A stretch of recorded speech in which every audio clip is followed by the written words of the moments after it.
welcome back to the YouTube channel. It's been a little while since I last uploaded any kind of content on here, but obviously we've got a new look to the YouTube channel now. I've got a good professional videographer on board, so we've got a lot of ideas in the pipeline moving forward. I don't, as you probably already guessed by the title of this video, I don't really have a name for this series because I don't really want it to be a series going forward. I want to get more interaction with you guys. So essentially, the idea for the future content is going to be obviously you guys asking the questions, you guys asking what it is, or you're telling me more so, telling me what it is that you want to see on this channel. Whether that's more of an insight to the training side of things, which is going to be this video.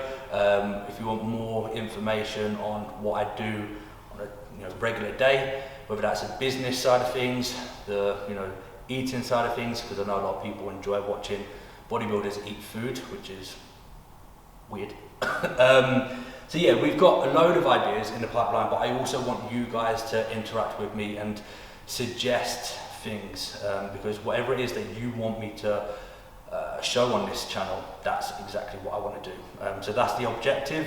But in terms of myself, a quick brief update, because I do most of my updates on my Instagram, so if you want to check that out, if you're not following me on there, just head to the link in the description below. But a brief update on myself. We are currently 8 weeks post-show. The original plan was to do the 2 shows for this competitive season, and then essentially I got bullied into doing the finals. So I placed 3rd in the PCA show, and then I placed 1st in the FitX Strong Classic. So both of those shows I was invited to the finals, and I got bullied into doing the finals for the FitX. Simply because a lot of people said I could be dangerous. I have a very good physique, good proportions, good muscularity. My stage presence was all on point. It was just my conditioning that I needed to now. So I thought, well, that kind of feedback, that gave me that motivation to go for the finals. But then at the same time, the intention for this year and coaching myself was more of a marketing move, because I wanted to kind of show people out there that I can coach myself and I can get myself into stage condition, and therefore I can potentially help other people. So it was a business move, and I didn't expect the response that I got from these 2 shows. So my business, that took a little bit of a hit in terms of I got an abundance of inquiries coming through, and I had to keep putting them off, and I had to keep delaying the setup process, and ultimately that's me turning down business and money. So in the end, I decided to come out and end my competitive season. So I'm no longer doing the finals. The goal was just to try and get back on top of business side of things, sort out these new inquiries, get new clients signing up onto the team, which is all sorted out now. And for the foreseeable future, I'm just going to see this year off. I don't really want to call it like an off season or an improvement season, because my goal is to start prep again early next year. So I will probably have about six months maximum until I delve back into a prep again. And realistically, you're not going to see any significant improvement in that short period of time. So I don't really want to call it an improvement season. I don't want to call it an off season. It's just more of a maintenance phase until then, because next year is a big year, not only for me, myself, with competing, but I've got a few clients that are going to be competing towards the latter end of the year. So if I can get my shows out of the way with at the beginning, then I can focus on them. So the goal is literally just to maintain size at the moment. Obviously, if I can get any new skeletal muscle tissue, then brilliant, I will take that. But yeah, in terms of training, frequency, the split, at the moment, my frequency is at 4 training sessions across 1 week. Again, just because it allows for that additional day to help with sorting out clients, etc. The split that I'm running is upper, which is what we're going to be training today. Pull, so there'll be a rest in between the upper session, and then pull, push, another rest day, legs, rest, upper, and then repeat. So we're currently in the second mesocycle. The first mesocycle was more of the rebound phase post-show. That went very productively. Brought weight back up to a comfortable, normal, healthy range. Body weight at the moment is 222 pounds, I think. The last time I weighed was like 4 or 5 days ago, so it's about 222 pounds. So yeah, today's upper, mesocycle 2, week 2 of this mesocycle, and as we get into the training session, I'll get into a bit more detail about, you know, what I'm doing, my thought process behind certain aspects behind volume, frequency, the exercise selection, sequence, all that sort of stuff. So without further ado, we'll get downstairs and we'll get this workout cracking. So hope you enjoyed the video, and I'll speak to you guys in a bit.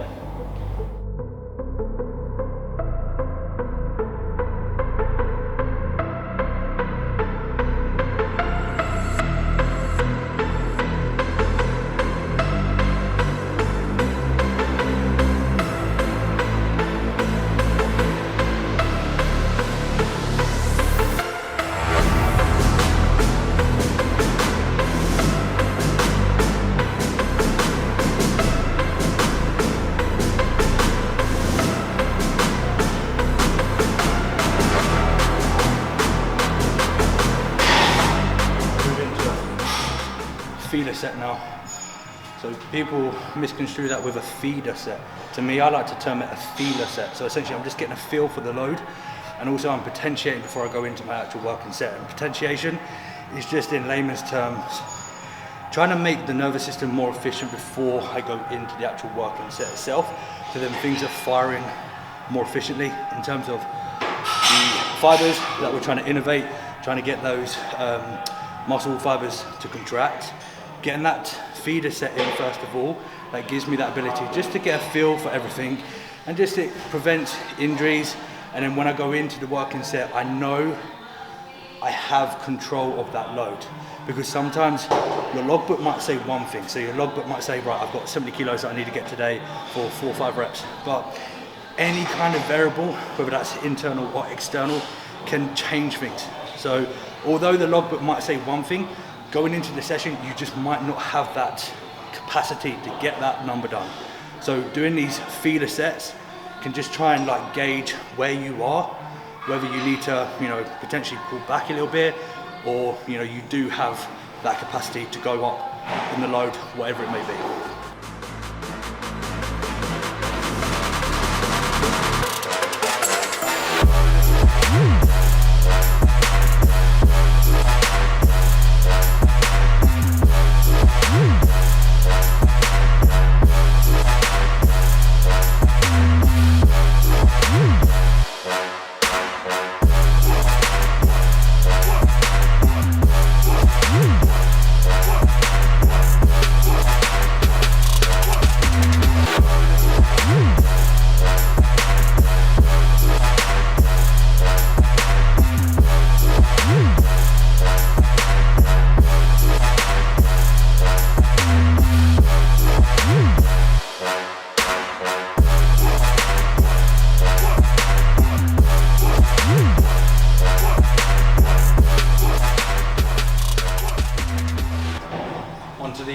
Third exercise now, which is the clavicular press.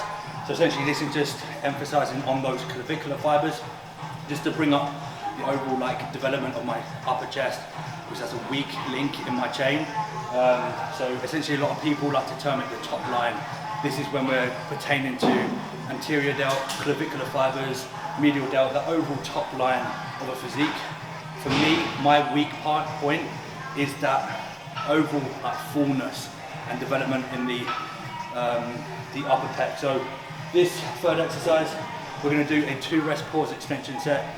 So this mainly for my clients. When you watch this video, you'll now understand what I mean when we are implementing a intensifier like a rest pause extension.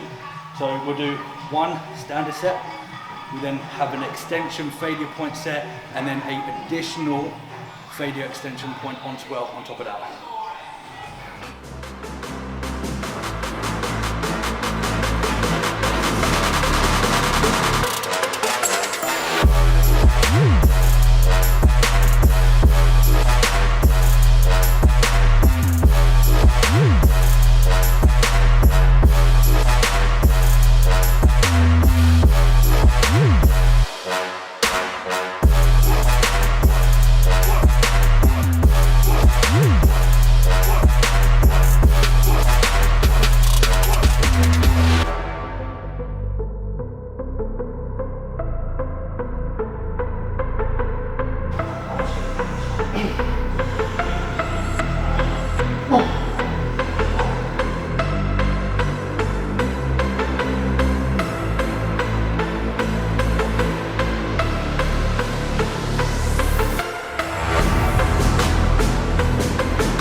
yesterday as well, I had a massage done.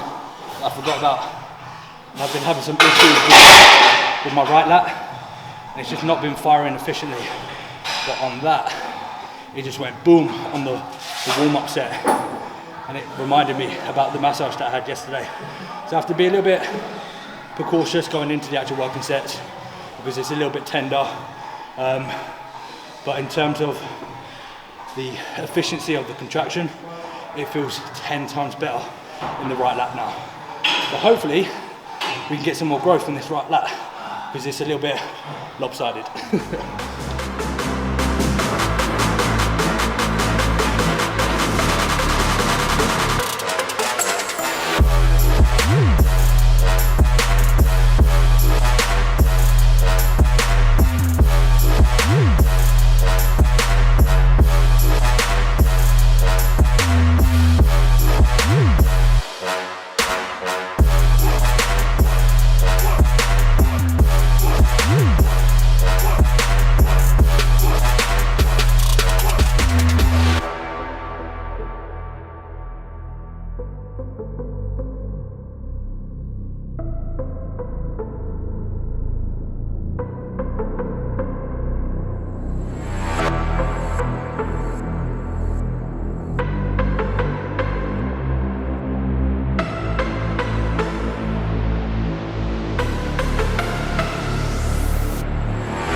So that's the end of the session. Just a quick synopsis of like the session itself, and like I said at the beginning of this video about the mesocycle that I'm currently in, the focus and that. So overall the session went well. The intention going into week 2 was I made some adjustments to volume, so I added some overall volume in the form of like intensifiers. I like to try and keep the load matched to what I've done last rotation, and then just trying to crawl more repetitions, because then I get overall better management of fatigue, and then also I know precisely where I am accumulating that fatigue. As I also said at the beginning, I want your guys' input. I want some more interaction. So what is it that you want to see on this channel, and more specifically, what do you want to see in the next video? So drop some suggestions down in the comment section below, and then I'll read them, and then I'll incorporate that into the next video. But if you are new to the channel, I hope you enjoyed the video. Make sure to help me out by subscribing, clicking the like button, all that stuff that the YouTubers say. But I'll catch you guys on the next one. Thanks for watching.